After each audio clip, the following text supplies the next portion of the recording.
Oscar Grant, 22 years old, unarmed. Yvette Smith, 47 years old, unarmed. Aaron Campbell, 25 years old, unarmed. Alonzo Ashley, 29 years old, unarmed.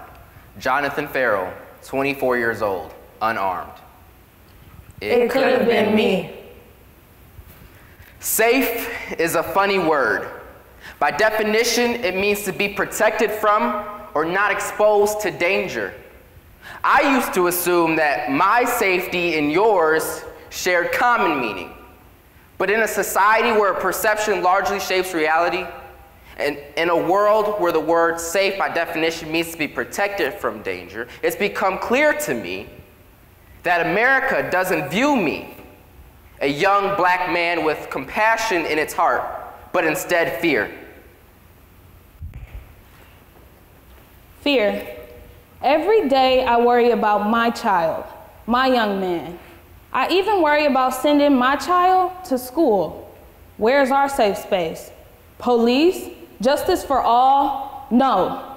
How can you take an oath to protect, yet be so dangerous? How many children do we have to lose? Tell me, how many mothers have to lose their children? Is the oppression in our own community not enough? My child was profiled. He was stereotyped. He did nothing wrong, and we're not going to let him die in vain. Could you imagine yourself in my shoes? Imagine losing your baby boy to stereotypes that paint him as the problem that can be easily shot away. I want my baby to be able to chase his dreams, but instead police are chasing him. His fate should not be predetermined, but society has been determining the fate of young black men and black boys for far too long. It's never merely the bullets that kill us, nor is it ever the gun. Honestly, it's not even the officers that pull the trigger. What's really killing our people scares me more than a gun ever could. The real reason that Michael Brown and so many other young black men like me are dead today is because I have, you have, we have all been conditioned to believe that my blackness makes me a threat. My skin color alone makes me criminal. Criminal? I look around and I'm surrounded by a sea of white. I spent my whole life being a clever accessory, being that black friend, expecting their whiteness to protect me. Truth is, while you're worried about who's going to take you to the prom, I wonder if I'll make it home alive. The sound of gunshots have made themselves too much like rain. One shot stops me from reaching for your gun. 10 shots? Now that keeps me from telling my side of the story. The standard ground defense works a lot like bleach. It works wonders on whites, but it'll ruin your colors. And we know it's not about whether the shooter was racist or not, but it is about the fact that poor blacks are treated as problems before they're ever treated as people. There's a war going on in our country, and we're fighting every day that we're simply alive. So in a society where perception largely shapes reality, and in a world where the word safe by definition means to be protected from danger, well then the reality is that in your eyes, I am danger. And I'm a direct threat to your safety. But here I am afraid that no matter the content of my character, no matter the intentions in my own soul, that I too could be a senseless victim of blue on black murder. Here I am afraid that these injustices will continue to be justified in our court of law.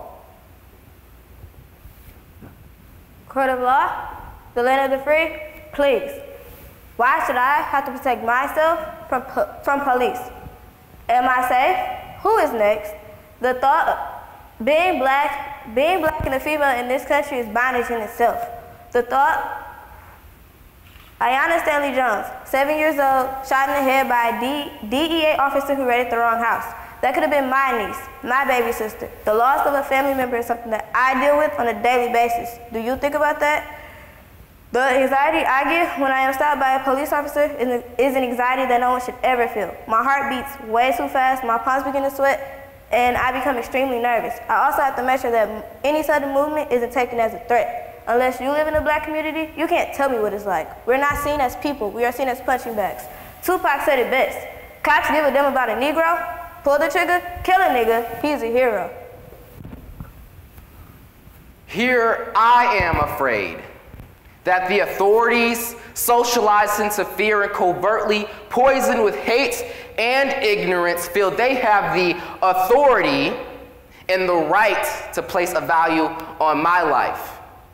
I mean, when are we going to realize that war is not solely a matter of foreign affairs, because there is a war going on right now, and it's happening in my backyard.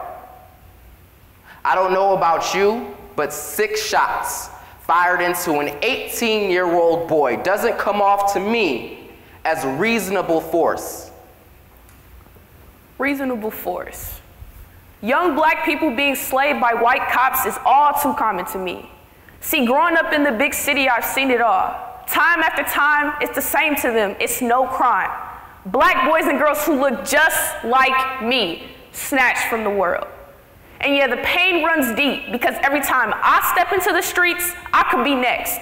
Next to be targeted, next to be slayed, next to be portrayed as another young black criminal instead of a victim. You know, growing up, they told me I could do anything, be anything I wanted to be, but they failed to tell me that I would never be safe as a black child in America.